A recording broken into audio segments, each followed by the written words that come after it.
আসসালামু আলাইকুম। নাইম টিচিং পয়েন্টে তোমাদের স্বাগতম জানাচ্ছি। আমি মোহাম্মদ নাইমউদ্দিন। আজকের এই ক্লাসে কুমিল্লা বোর্ড 2023 এর টেক কোয়েশনটি সমাধান করে দেখাবো।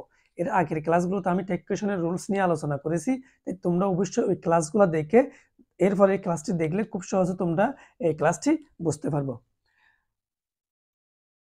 কুমিল্লা বোর্ড 2023 9 নাম আছে make tag question of this statement. Make tag question of this statement, স্টেটমেন্টগুলো টেক কোয়েশন করো। এ নাম্বার যদি আমরা লক্ষ্য করি তাহলে at present everybody likes cricket, বর্তমানে সবাই ক্রিকেট পছন্দ করে। আমরা যদি সেন্টেন্সটি লক্ষ্য করি লাইকস, এটা কি আছে ভার্ব আছে লাইকস, যেহেতু ভার্বের সাথে এস আছে তাহলে আমাদেরকে আনসার হবে ডাজ, যেহেতু বাক্যটি পজিটিভ ডাজেন্ট। এভরিবডির জন্য আমরা বসাবো প্রনাউন হিসেবে দে, কিন্তু দে এর সাথে কখনো ডাজ হয় না, অর্থাৎ আনসার হবে কি don't they.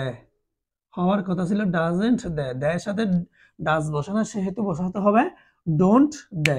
Student hardly miss watching this game, student hardly miss watching this game, ছাত্র ছাত্রীরা কখনো গেম ওয়াচিং দেখতে ভুলে না, মানে সবাই দেখে, মিস করে না।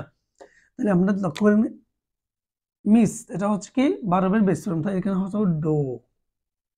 হওয়ার কথা ছিল ডোন্ট, যেহেতু হার্ডলি বাক্যের মধ্যে হার্ডলি থাকার কারণে নট যুক্ত হবে না, তারপর সাথে হবে do students they, do they, question mark দিতে হবে।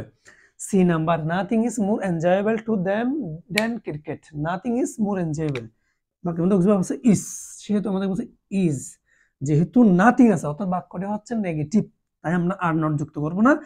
নাথিং এর জন্য ইট, ইজ ইট, অবশ্যই একটা কোয়েশ্চন মার্ক দিতে হবে। How exciting the game is, the how exciting the games is, এই সেন্টেন্সটি লক্ষ্য করলে অবজার্ভ আছে ইজ, তাই আমরা বলছি ইজেন্ট, কেন বাক্যটি হচ্ছে positive. Isn't the game it, isn't it, answer হবে isn't it. Let us play the game, let us play the game, let us দিয়ে যদি সেন্টেন্স শুরু হয় দেনে বাইরে দেখার দরকার নাই, শুধু বসাতে হবে শ্যাল উই। লেট আস দিয়ে সেন্টেন্স শুরু হলে বসাতে হবে শ্যাল উই।